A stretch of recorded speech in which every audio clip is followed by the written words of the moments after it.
So here's anxious attachment in a nutshell. You've experienced emotional abandonment, chronic invalidation, chronic emotional loneliness, feeling rejected and like there's just something wrong with you again and again in your life, in your childhood, in past romantic relationships, and most likely in your current relationship.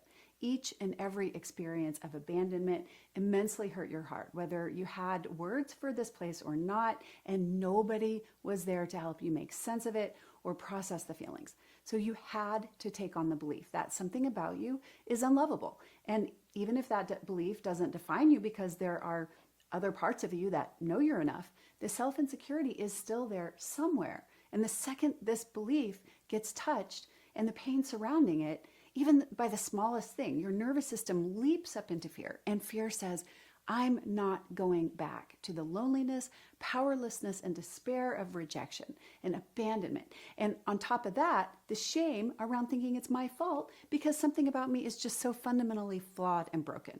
And here your body says, protect, protect, protect.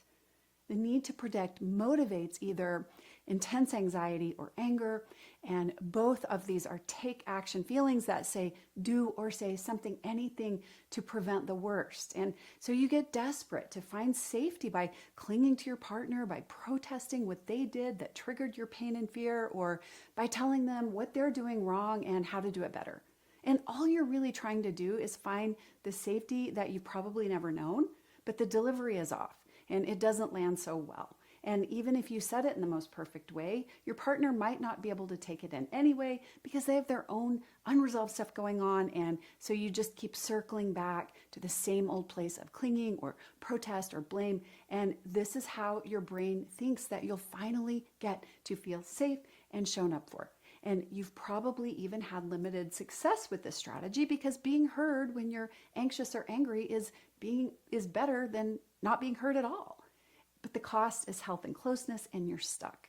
To heal as an individual, you're going to need to learn to dive into your unresolved pain that you were just taught to ignore, because your nervous system needs to know that you're stronger than you know, and you can actually handle the pain and the fear, that you don't need to spend the rest of your life trying to avoid it by controlling your environment and partner.